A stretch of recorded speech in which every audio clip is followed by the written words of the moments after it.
Mini உலகக்கோப்பை என அழைக்கப்படும் சாம்பியன்ஸ் டிராபி கோப்பையை ரோஹித் சர்மா தலைமையிலான இந்திய அணி வென்று சாதனை படைத்துள்ளது. தொடர்ச்சியாக 12 முறை டாஸ் தோற்று மோசமான சாதனையை படைத்தாலும் கூட தொடரை வென்று ரோஹித் வெற்றி மகுடம் சூடியுள்ளார்.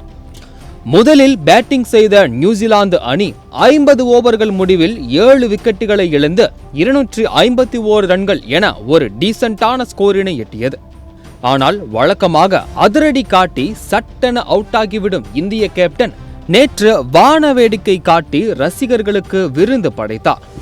76 ரன்களில் ரோஹித் வெளியேறிய நிலையில் சேசிங் மாஸ்டர் கோலி ஒரே ரன்னில் LBW முறையில் வீழ்ந்தார்.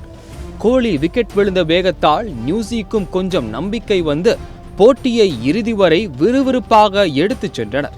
இல்லையெனில் மொத்த மேட்சும் இந்தியா பக்கமாக அப்போதே சாய்ந்திருக்கும். அடுத்தடுத்து சீரான இடைவேளையில் விக்கெட் விழுந்தாலும் இந்திய அணி 49வது ஓவரில் இலக்கினை எட்டி பிடித்து வெற்றியை தட்டி தூக்கியது. இதன் மூலம் நாக் அவுட் சுற்றில் நியூசி அணியிடம் தோல்வியை தழுவாத இந்திய கேப்டன் என்ற பெருமை ரோஹித்துக்கு கிடைத்து உள்ளது. அந்த வகையில் இந்திய அணியின் வெற்றியை உறுதி செய்த 6 தரமான சம்பவங்கள் குறித்துதான் இந்த தொகுப்புல பார்க்க போறோம். பவர் பிளேயில் வருணை எடுத்து வந்தது நல்லதொரு ஸ்ட்ராட்டஜி ஆகும்.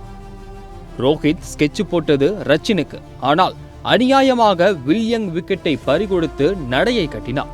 இதன் மூலம் ஓபனிங் பார்ட்னர்ஷிப்பே உடைந்து போனது. இந்த தொடரில் பெரிதாக சோபிக்காத குல்தீப் யாதவிடம் ரோஹித் ஓவரை கொடுத்ததுதான் மாஸ்டர் ஸ்ட்ரோக்.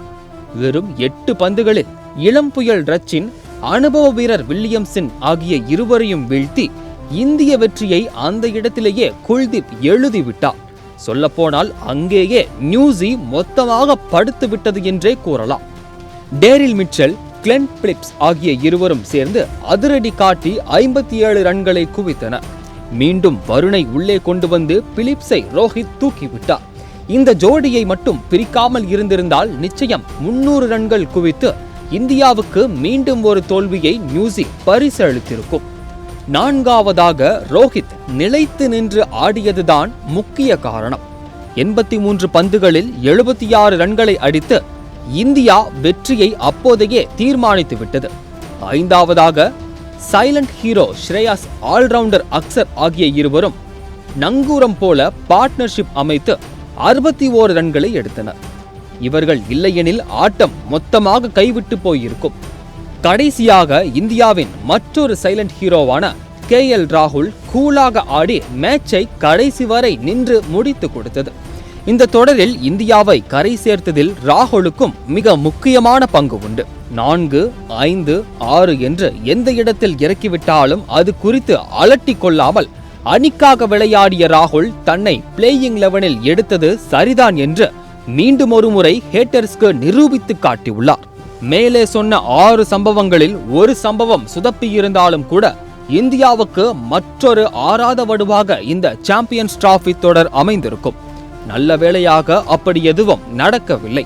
10 மாத இடைவேளையில் மீண்டும் ஒரு ICC கோப்பையை கேப்டனான ரோஹித் சர்மா கையிலேந்தி விட்டார்.